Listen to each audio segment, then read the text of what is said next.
Hello friends, this is Krishna. Today we are going to discuss about the English grammar part, that is the article. Before going to discussion about the article, we should be know about that where it may comes in grammar part. Under the grammar part, already we have discussed about the parts of speech, and in parts of speech already we have discussed the adjectives. So before going to discuss about the article, first of all briefly we will know about the what we mean by article. So article will comes in parts of speech. Under the parts of speech, that is the adjectives. Adjectives means it is the explanation of the name of the person, name of the things, and name of the animals. So it is the explanation of the person, place, or things. Before the noun, before the pronouns, articles will come. Before the noun and before the pronouns, article may comes. So because of that reason, we will consider as it's a part of the adjectives. So come to the points, that is article. Article ಅಂದ್ರೆ ಏನಪ್ಪ? In Kannada ಉಪಪದಗಳು ಅಂತ ನಾವು ಕರೀತಾ ಇದ್ವಿ. Under the articles, we will divided by two parts. We will divided by two parts, that is a, an, and the. A and an and the. So where should we use a and an, and where we should use the article, and what do you mean by a and what do you mean by the articles? So ಇದಕ್ಕೆ ನಾವು articles ಒಳಗೆ two parts ಅನ್ನ ಮಾಡ್ತಾ ಇದೀವಿ, A and on as well as the ಅಂತ. ಇಲ್ಲಿ A and on ಯಾವಾಗ ಬಳಸಬೇಕು ಅಂಡ್ ದ ಅಂತ ನಾವು ಯಾವಾಗ ಬಳಸ್ತಾ ಇದ್ವಿ. The same thing here, article ನಾವು ಯಾವಾಗ ಬಳಸ್ತೀವಿ ಅಂದ್ರೆ ನಮಗೆ ಡೆಫಿನೆಟ್ ಇದ್ದವಾಗ ಆರ್ ಅದರ್ವೈಸ್ ಇಂಡೆಫಿನೆಟ್ ಇದ್ದವಾಗ ನಾವು ಆರ್ಟಿಕಲ್ಸ್ ಅನ್ನ ಬಳಸ್ತಾ ಇದ್ವಿ. Where we are using the article? Before the noun and before the pronouns. So here definite article and indefinite articles ಅಂತ ನಾವು ಹೇಳ್ತಾ ಇದ್ವಿ. It means a and an and the. The ನಾವು definite articles ಅಂತ ಹೇಳ್ತಾ ಇದ್ವಿ, ಎ ಅಂಡ್ ಆನ್ ನಾವು indefinite ಆಗಿ ಹೇಳ್ತಾ ಇದ್ವಿ. ಇಂಡೆಫಿನೆಟ್ ಅಂದ್ರೆ ಏನಪ್ಪ? ಇಂಡೆಫಿನೆಟ್ ಅಂದ್ರೆ ನಮಗೆ ಯಾವುದೇ ಒಂದು ರೀತಿ ಖಚಿತವಾಗಿ ಇರಲ್ಲ, ಅದಕ್ಕೆ ನಾವು ಏನಂತೀವಿ, ಇಟ್ ಮೇ ಬಿ ಅವ್ರ ಹೆಸರು ಗೊತ್ತಿರಲ್ಲ, ಆರ್ ಅದರ್ವೈಸ್ ಅವ್ರದ್ದೇನು ಇನ್ಫಾರ್ಮೇಶನ್ ಹೆಚ್ಚಾಗಿ ನಮಗೆ ಗೊತ್ತಿರಲ್ಲ, ಅದಕ್ಕೋಸ್ಕರ ನಾವು ಇಂಡೆಫಿನೆಟ್ ಆಗಿ ಹೇಳಬಹುದು. ಡೆಫಿನೆಟ್ ಆಗಿ ಅಂದ್ರೆ ನಮ್ಗೆ ಖಚಿತವಾಗಿ ಗೊತ್ತಿತ್ತು ಅಂದ್ರೆ ಅವಾಗ ನಾವು ಹೇಳ್ತಾ ಇದ್ವಿ ಡೆಫಿನೆಟ್ ಅಂತ, ಅದಕ್ಕೆ ನಾವು ಬಳಸ್ತಾ ಇದ್ದೀವಿ the article. So in next I will be show the videos related the article A and on, but it's A brief explanation about the article. ನಾವು ಡೆಫಿನೆಟ್ ಇಂಡೆಫಿನೆಟ್ ಅಂತ ಯಾವಾಗ ಬಳಸ್ತೀವಿ? ಫಾರ್ ಎಕ್ಸಾಂಪಲ್, ನಾವು ಯಾವತ್ತ ನಾವು ನಾವು ಗಾರ್ಡನ್ಸ್ ಒಳಗೆ ನೋಡಿದ್ದೇವೆ, ಅವ ಯಾರಂತ ನಮಗೆ ಗೊತ್ತಿಲ್ಲ, ಅವ್ರ ಹೆಸರು ಏನಂತ ಗೊತ್ತಿಲ್ಲ, ಬಟ್ ನಮಗ ಆ ಹುಡುಗನ್ನ ನಾವು ನೋಡಿದ್ದೇವ, ಅವನು ಬಹಳಷ್ಟು ಇಂಟೆಲಿಜೆಂಟ್ ಇದ್ದ ಅಂತ ನಾವು ಹೇಳ್ಬೋದು. ಅವಾಗ ನಾವೇನ್ ಬಳಸ್ತೀವಿ ಇಂಗ್ಲಿಷ್ ಒಳಗ? A boy is sit on the branch in garden ಅಂತ ಹೇಳ್ಬೋದು. ಅಂದ್ರೆ ಯಾವುದೋ ಒಂದು ವ್ಯಕ್ತಿ ಗಾರ್ಡನ್ಸ್ ಒಳಗೆ ಕುಂತಿದ್ದ, is a very intelligent. The same thing ನಾವು ಎ ಅಂಡ್ ಆನ್ ಅನ್ನ ಓನ್ಲಿ ಒನ್ ಟೈಮ್ ಅಷ್ಟೇ ನಾವು ಬಳಸ್ತಾ ಇದ್ದೀವಿ ಫಾರ್ ದ ಒನ್ ಪರ್ಸನ್. ಅದೇ ಪರ್ಸನ್ಸ್ ದ ಇನ್ನೊಂದ್ ಸರ್ತಿ ನಾವ್ ಏನಾದ್ರೂ ಎಕ್ಸ್ಪ್ಲನೇಷನ್ ಮಾಡ್ತಾ ಇದ್ರೆ ಅವಾಗ ಆ ಪರ್ಸನ್ ಹೇಳ್ತಾ ಇದ್ದೀವಿ ದ ಪರ್ಸನ್ ಅಂತ, ದ ಪರ್ಸನ್ ಅಂತ. ಸೊ ಒಂದೇ ಸರ್ತಿ ನಾವು ಎ ಅಂಡ್ ಆನ್ಸ್ ಅನ್ನ ನಾವು ಬಳಸಬಹುದು. ಅದೇ ವ್ಯಕ್ತಿ ಇನ್ನೊಂದ್ ಸರ್ತಿ ಏನಾದ್ರೂ ನಾವು ಹೇಳ್ತಾ ಇದ್ರೆ ಅವಾಗ ನಾವು ಬಳಸ್ತಾ ಇದ್ದೀವಿ ದ ಅಂತ. ಅಗೇನ್ ಅಂಡ್ ಅಗೇನ್ ನಾವು ಎ ಅಂತ ನಾವು ಇಂಡಿಕೇಶನ್ಸ್ ಅನ್ನ ಮಾಡಲ್ಲ, for A only one time purpose, for a one nouns or pronouns. Okay, come to the points, that is idu antivu ನಾವು a and an is a indefinite article and the is a definite. ನಮ್ ಖಚಿತ ಇತ್ತಂದ್ರ ನಾವು the ಅಂತ ಹೇಳ್ತಾ ಇದೀವಿ, ನಮಗೆ definite ಆಗಿದ್ದಿಲ್ಲ ಅಂದ್ರೆ ನಾವು a and an ಅನ್ನು ನಾವು ಯೂಸ್ ಅನ್ನ ಮಾಡ್ತಾ ಇದೀವಿ. This is the most important two parts in the article. So ಇವಾಗ ನಾವು ನೋಡ್ತಾ ಇದೀವಿ a1 ಸೆಪರೇಟ್ ಮತ್ತು ಆನ್ ಅನ್ನು ಸಪರೇಟ್. ಎ ಅನ್ನು ಯಾವಾಗ ಬಳಸಬೇಕು ಅಂಡ್ ಆನ್ ಅನ್ನು ನಾವು ಯಾವಾಗ ಬಳಸ್ತಾ ಇದ್ದೀವಿ? First we will B take on.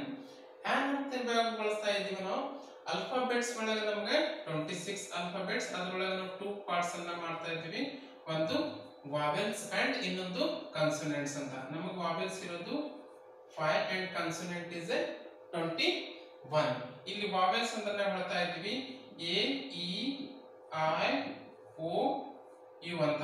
A E I O U we have a consider is a vowel, remaining is our consonant ಅಂತ ನಾವು ಕರೀತಾ ಇದ್ದೀವಿ. ಇಲ್ಲೇನ್ ಬರುತ್ತೆ ಅಂದ್ರ ಆನ್ ಯಾವಾಗ ಬಳಸಬೇಕು ಅಂದ್ರೆ before the vowel sound, not a vowel letter. Before the vowel sounds ಏನಾದರೂ ಬಂದಿತ್ತು ಪ್ರೊನೌನ್ಸಿಯೇಷನ್ ಒಳಗ, ಫಸ್ಟ್ ಲೆಟರ್ vowel sound ಬಂದಿತ್ತು ಅಂದ್ರೆ ನಾವು ಅದಕ್ಕೆ ಹೇಳ್ತಾ ಇದ್ದೀವಿ ಆನ್ ಅಂತ ನಾವು ತಗೋಬೇಕು. Then consonant ಅಂದ್ರ before the consonant sound. Before the consonant sounds ಅಂದ್ರ ರಿಮೈನಿಂಗ್ 21 ಲೆಟರ್ಸ್ ಏನಿದಾವ ಅದರದ್ದು ಏನಾದರೂ ಬಂದಿತ್ತು ಅಂದ್ರೆ ಅವಾಗ ಏನಾದರೂ ನಾವು ಏನು ಮಾಡ್ತೀವಿ ಅಂದ್ರೆ ಎ ಆರ್ಟಿಕಲ್ ಅನ್ನು ನಾವು ಯೂಸ್ ಮಾಡ್ತಾ ಇದ್ವಿ. Be careful about the sounds. I am not going to direct about the A E I O U vowels. ನಾನು ಹೇಳ್ತಾ ಇರೋದು ವಾವೆಲ್ ಸೌಂಡ್ ಏನಾದರೂ ಬಂದಿತ್ತು ಫಸ್ಟ್ ಲೆಟರ್ಸ್ ಒಳಗ ಅಂದ್ರೆ we should be use an. consonant sound ಏನಾದರೂ ಬಂದಿತ್ತು ಪ್ರೊನೌನ್ಸಿಯೇಷನ್ ಒಳಗ ಫಸ್ಟ್ ಲೆಟರ್ಸ್ ಒಳಗ ಅಂದ್ರೆ that is goes to the a. consonant sound ಗೆ ನಾವು a ಅಂತ ಬಳಸ್ತಾ ಇದ್ದೀವಿ, vowel sound ಗೆ ನಾವು an ಅಂತ ಬಳಸ್ತಾ ಇದ್ದೀವಿ. why I am again and again telling about the sound means some words will start from consonant but sound will be goes to the vowel. The same thing, some words will start from vowels but that sound is from consonant. ಇದಕ್ಕೋಸ್ಕರ ಸ್ವಲ್ಪ little bit ನಮಗೆ confusion parts. You should be careful about the vowel sound and consonant sound. vowel sound ಬಂದ್ರೆ ನಾವು an ಅಂತ ಹಚ್ತಾ ಇದ್ದೀವಿ, consonant sound ಬಂತಂದ್ರೆ ನಾವು a ಆರ್ಟಿಕಲ್ ಅನ್ನು ನಾವು ಯೂಸ್ ಮಾಡ್ತಾ ಇದ್ದೀವಿ. ಇದು ಓನ್ಲಿ ಫಾರ್ ದ ಇಂಡೆಫಿನೆಟ್ ಇದ್ದವಾಗ ಮಾತ್ರ. ಸೊ ನೆಕ್ಸ್ಟ್ ನಾವು ತಗೋತಾ ಇದ್ದೀವಿ ದ ಆರ್ಟಿಕಲ್. ದ ಆರ್ಟಿಕಲ್ ಅಂದ್ರೆ ನಮಗೆ ಡೆಫಿನೆಟ್ ಆಗಿ ಗೊತ್ತಿರುತ್ತೆ, ಅವಾಗ ನಾವು ಏನ್ ಮಾಡ್ತೀವಿ ದ ಆರ್ಟಿಕಲ್ ಅಂತ ನಾವು ಯೂಸ್ ಅನ್ನ ಮಾಡ್ತಾ ಇದ್ದೀವಿ. ಸೊ ಇದು ವಾವೆಲ್ ಸೌಂಡ್ ಬರಬಹುದು ಅಥವಾ ಕನ್ಸೋನೆಂಟ್ ಸೌಂಡ್ ಬರಬಹುದು. ಯಾವುದೇ ತರದಲ್ಲಿ vowels and consonant sounds ಅನ್ನು ನಾವು ಇಲ್ಲಿ ಕನ್ಸಿಡರ್ ಮಾಡಲ್ಲ. if it is a definite we should be use the article. whether it is a indefinite means I should be use an for vowel sounds, I will use to a for the consonant sound. It may comes from vowel letters, it may comes from the consonant consonant sound, but we should be concentrated the what is the pronunciation. pronunciations ಮೇಲೆ ನಾವು ಏನು ಮಾಡ್ತೀವಿ ಅಂದ್ರೆ vowels and consonants ಅನ್ನು ನಾವು ತಗೋತಾ ಇದ್ದೀವಿ. pronunciations ನಮಗೆ vowels ಬಂತಂದ್ರೆ ಅದಕ್ಕೆ ನಾವು an ಅಂತ ತಗೋತಾ ಇದ್ದೀವಿ. pronunciations ನಮಗೆ ಏನಾದರೂ ಫಸ್ಟ್ ವರ್ಡ್ಸ್ pronunciation consonant ಬಂತಂದ್ರೆ ಅದಕ್ಕೆ ನಾವು ತಗೋತಾ ಇದ್ದೀವಿ a article. these two are the indefinite article, the is the definite article. So we will come to the one by one through PPT.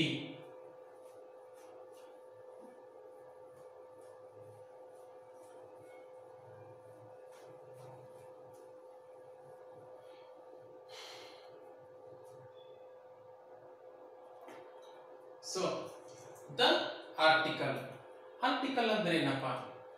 a, an and the are called article. These three are article. That article actually demonstrative adjectives. ಇವಾಗಲೇ ನಾನು ಹೇಳಿದೆ it is a part of the adjectives. ಇದಕ್ಕೆ ನಾವು ಮತ್ತೊಂದು ಇದು ಮಾಡ್ತಾ ಇದ್ದೀವಿ parts, ಅದಕ್ಕೆ demonstrative adjectives ಅಂತ. So next is a and an are called indefinite article. a and an is indefinite article because they are used when we do not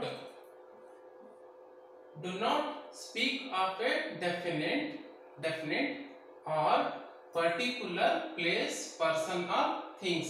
Particular place, persons and things ನಮಗೆ definite ಆಗಿ ಇದ್ದಿರಲ್ಲ, ಅದಕ್ಕೆ ನಾವು ಏನು ಬಳಸ್ತಾ ಇದ್ದೀವಿ, a and articles. Then for example ಇಲ್ಲಿ ನಾನು ತಗೊಂಡಿದ್ದೆ, it is a pronoun. She is a student.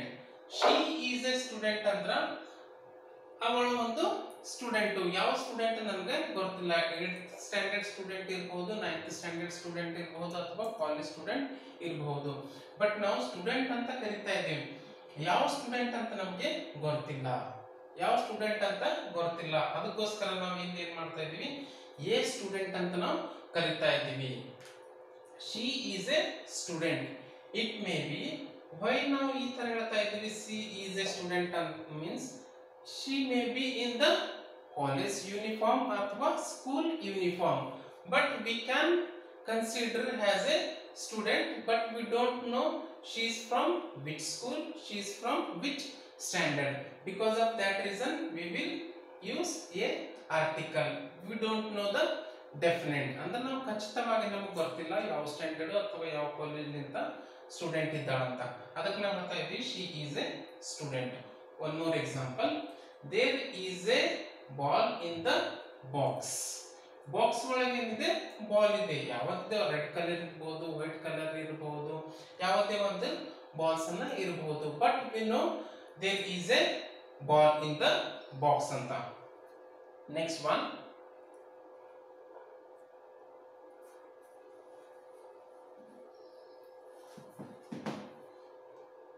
Next ನಾವು ನೋಡ್ತಾ ಇರೋದು ಆರ್ಟಿಕಲ್ the.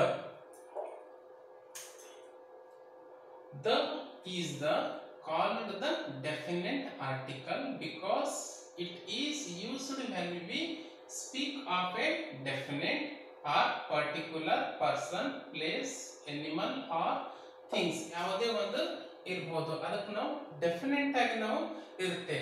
ಡೆಫಿನೆಟ್ ಆರ್ಟಿಕಲ್ಸ್ ನಾವು ಏನ್ ಮಾಡ್ತಾ ಇದ್ದೀವಿ, ಆರ್ಟಿಕಲ್ ದ ನಾವು ಹೇಳ್ತಾ ಇದ್ದೀವಿ. So you don't get the confusion regarding the and the. Somebody will pronounce the, someone will pronounce the. I am calling as the. It may, you can use the also. Okay. The example is, I have given the one example, that is, this is the house which won the first place. Sorry, this is the horse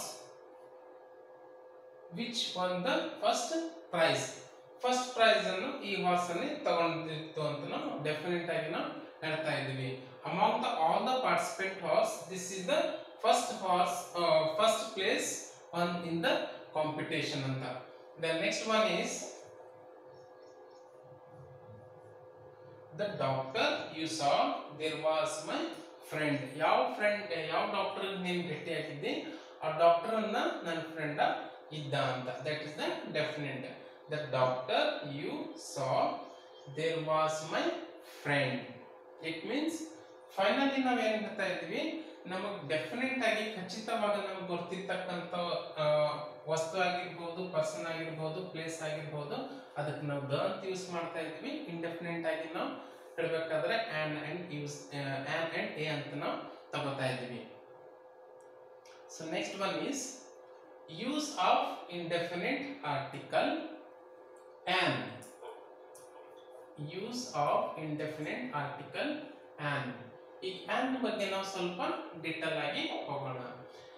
on is used before A words beginning with the vowel sound. B careful about the vowel sound. ನಾವು on ಅಂತ ಯಾವಾಗ use ಮಾಡ್ತಾ ಇದ್ದೀವಿ, before the vowel sound, where it is beginning with the vowel sounds. Beginning ನಮ್ಗೆ ಯಾವ sound ಬರಬೇಕು, vowel sound ಬಂದ್ರೆ ನಾವು ಮಾತ್ರ ಆನ್ ಅಂತ ಯೂಸ್ ಅನ್ನ ಮಾಡ್ತಾ ಇದ್ದೀವಿ.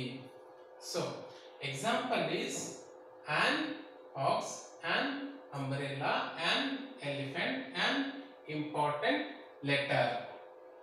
So we are not considered as a vowel letter and vowel letter. We should be concentrated the vowel sound, not a letter. Okay. The next example is an is used when a consonant beginning the sound of a vowel. So it is a very clear about that. Example is an honest man, an hour, an historical place. These are all the example started from the consonant letter, but the sound is vowel. The sound is vowel because first letter is silent when we are pronouncing. First letter is a silent when we are pronouncing. Then some more example, better you use any kind of the grammar booklet, you will be get it. But the concept is clear, that is vowel sound. ಇಲ್ಲಿ ನಾವು ಸ್ವಲ್ಪ concept ಅನ್ನಷ್ಟು clear ಮಾಡ್ಕೊಳ್ಳೋಣ. For the more information or otherwise more explanations ಅಥವಾ more examples ನಿಮಗೆ ಬೇಕಾದ್ರೆ you will be see later. Then next ಹೋಗ್ತಾ ಇರೋದು ನಮಗೆ a article. A article again it is come in indefinite article, indefinite anta helbodu.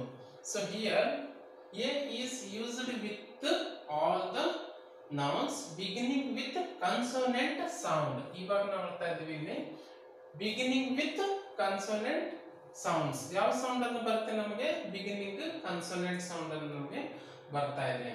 That is example a bag, a bat, a cot, a glass, a mango, a table. These are all the beginning with the consonant sound. Some more example. A is used with some words like a union, a university, a European, a useful, box, etc. Then ಇವಾಗ ನಾವು ಇದು example ಯಾಕೆ ತಗೊಂಡಿದ್ದು ಅಂದ್ರೆ U A E I O U U ನಮ್ಗೆ ಬರ್ತಾ ಇದೆ vowels ಒಳಗ, ಬಟ್ ಇಲ್ಲಿ ಸೌಂಡ್ಸ್ ಯಾವ ತರ ಬರ್ತಾ ಇದೆ? ಕನ್ಸೋನೆಂಟ್ ಸೌಂಡ್ಸ್ ಅನ್ನ ಇಲ್ಲಿ ನಾವು ನೋಡ್ತಾ ಇದ್ವಿ ಅಂತ. Because of that reason I have given some example. Then because of these words beginning with the consonant sound u, ಇಲ್ಲಿ ಯಾವ್ದು ಬರ್ತಾ ಇದೆ ನಮಗೆ? ಸೌಂಡ್ಸ್ ಯಾವ ತರ ಬರ್ತಾ ಇದೆ ಅಂದ್ರೆ ವೈ ಯು ಅಂತ ನಮಗೆ ಸೌಂಡ್ ಅನ್ನ ಬರ್ತಾ ಇದೆ. ಅದಕ್ಕೋಸ್ಕರ ನಾವು ಏನ್ ಮಾಡ್ತಾ ಇದೀವಿ, ಇಲ್ಲಿ ಕನ್ಸೋನೆಂಟ್ ಸೌಂಡ್ಸ್ ಅನ್ನ ಬರ್ತಾ ಇದೆ ಅಂತ ನಾವು instead of the and we should be use a article. It's not a vowel sound. ಇದು vowel sound ಅನ್ನ ಬರ್ತಾ ಇಲ್ಲ. ಇದು ಸೌಂಡ್ಸ್ ಅನ್ನ ಯಾವ ತರ ಬರ್ತಾ ಇದೆ? ಈ ತರ ಯು ವೈ ಯು ಸೌಂಡ್ ಅನ್ನ ಇಲ್ಲಿ ಬರ್ತಾ ಇದೆ in the beginning word.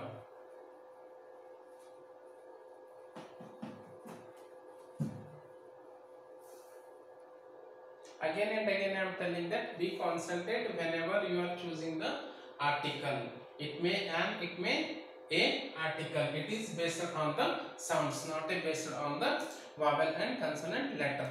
The next one is the use of the definite article. Now definite article ಅನ್ನು ಯಾವಾಗ ಯೂಸ್ ಮಾಡ್ತಾ ಇದ್ದೀವಿ? The is used when we speak of a particular person or things or one already referred to as. Already ನಮಗೆ ಯಾವುದೋ ಒಂದು definite ಆಗಿ ಗೊತ್ತಿರುತ್ತೆ, ಅವಾಗ ನಾವು the articles ಅನ್ನು ಯೂಸ್ ಮಾಡ್ತಾ ಇದ್ದೀವಿ. The or otherwise the. So the book you have you have read. ಇದು reads ಅನ್ನ ನಾವು read ಅಂತ ಪ್ರೊನೌನ್ಸಿಯೇಷನ್ ಮಾಡ್ತಾ ಇದ್ದೀವಿ because it is a goes to past tense. Past tense ಮತ್ತು present tense spelling same ಬರುತ್ತೆ, but pronunciation it is a different. The book you have read is very fine. ನಾವು ಯಾವುದನ್ನು books ಅನ್ನು ನಾವು read ಮಾಡಿದ್ದೀವಿ ಅದು ಬಹಳ ಚೆನ್ನಾಗಿದೆ. read is very fine. Next one is next example with the name of the gulf, river, seas, ocean, group of Iceland and mountain ranges. ಇವೆಲ್ಲದಕ್ಕೆ ನಾವು ಏನು ಮಾಡ್ತಾ ಇದ್ದೀವಿ? ನಾವು the article ಅನ್ನು ನಾವು ಯೂಸ್ ಮಾಡ್ತಾ ಇದ್ದೀವಿ. The next thing is before the name of certain books. For example, ಅದಕ್ಕೆ ನಾವು ಫಾರ್ ಎಕ್ಸಾಂಪಲ್ಸ್ ತಗೊಂಡಿದ್ದೆ the Ramayana, the Gita. It is Gita means it's a Bhagavad Gita books. Bhagavad Gita books ಅಥವಾ ರಾಮಾಯಣ ನಾವೇನ್ ಮಾಡ್ತಾ ಇದ್ವಿ, the Ramayana, the Bhagavad Gita, the Bible ಅಂತ ನಾವು ಕರಿತಾ ಇದ್ವಿ, because it is a definite. Then next one, fourth one is before common nouns which are name of things unique of their kinds, the sun, the sea, the earth. ಇದಕ್ಕೆಲ್ಲ ನಾವು ಏನು ಮಾಡ್ತಾ ಇದ್ವಿ, the ಅಂತ ನಾವು ಯೂಸ್ ಅನ್ನ ಮಾಡ್ತಾ ಇದ್ವಿ ಅಂತ. ಇವಾಗೆಲ್ಲ ಇದು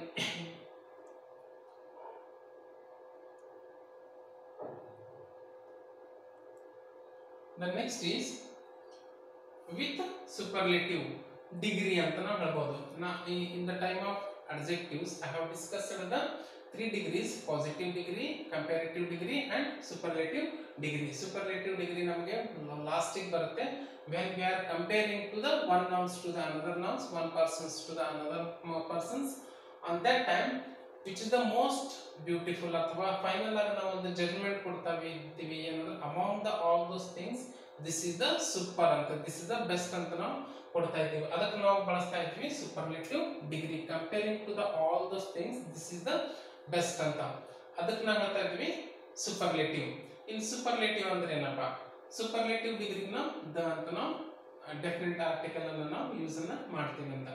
the highest, the heaviest, the strongest. strongest superlative degree ಏನು ಬರುತ್ತೆ, strongest. superlative degree ಯಾವಾಗಲೂ ನಾವು ಏನು ಬಳಸ್ತಾ ಇದ್ವಿ, the, because already we have compared with the all those things. Among the all those things these are all the best ಅಂತ ನಾವು ಹೇಳ್ತಾ ಇದ್ವಿ. ಎಲ್ಲ ನಾವು ಬೇರೆ ಬೇರೆ ಥಿಂಗ್ಸ್ ಅನ್ನು ನೋಡ್ತಾ ಇದ್ದೀವಿ, ಆ ಥಿಂಗ್ಸ್ ಒಳಗೆ ಇದ್ದೇ ಒಂದು ಹೆವಿಯೆಸ್ಟ್ ಅಂತ ನಾವು ಹೇಳ್ತಾ ಇದ್ದೀವಿ, highest ಅಂತ ಹೇಳ್ತಾ ಇದ್ದೀವಿ. among the all those things it is a heaviest ಅಂತ ನಾವು ಕರಿತಾ ಇದ್ದೀವಿ, ಅದಕ್ಕೆ ನಾವು ದ ಆರ್ಟಿಕಲ್ ಅನ್ನು ಹೇಳ್ತಾ ಇದ್ದೀವಿ. ಹೆವಿಯೆಸ್ಟ್ ಆಗಿರಬಹುದು ಮತ್ತು ಹೈಯೆಸ್ಟ್ ಆಗಿರಬಹುದು ಅಥವಾ ಸ್ಟ್ರಾಂಗೆಸ್ಟ್ ಆಗಿರಬಹುದು, ಎಲ್ಲದಕ್ಕೆ ನಾವು ದ ಆರ್ಟಿಕಲ್ ಅಂತ ಯೂಸ್ ಮಾಡ್ತಾ ಇದ್ದೀವಿ because of this is the definite. Then next one is with original. With original ಅಂದ್ರೆ ಇಲ್ಲಿ ಬರುತ್ತೆ ದ ಫಸ್ಟ್, ದ ಸೆಕೆಂಡ್. ಇಲ್ಲಿ ಯಾವುದೇ ಒಂದು ಎರಡು ಅಂತ ಅನ್ನಂಗಿಲ್ಲ, ನಾವು ಫಸ್ಟ್, ಸೆಕೆಂಡ್, ಥರ್ಡ್, ಫೋರ್ತ್ ಅಂತ ನಾವು ಕರಿತಾ ಇದ್ದೀವಿ. Then for example he is the first person, he is the second person, he is the third persons in running race ಅಂತ ನಾವು ಹೇಳಬಹುದು. The next one is before the musical instrument. before the musical instrument ಗೆ ನಾವು the definite articles ಅನ್ನು ನಾವು use ಅನ್ನು ಮಾಡ್ತಾ ಇದ್ದೀವಿ, that is the veena. The next one is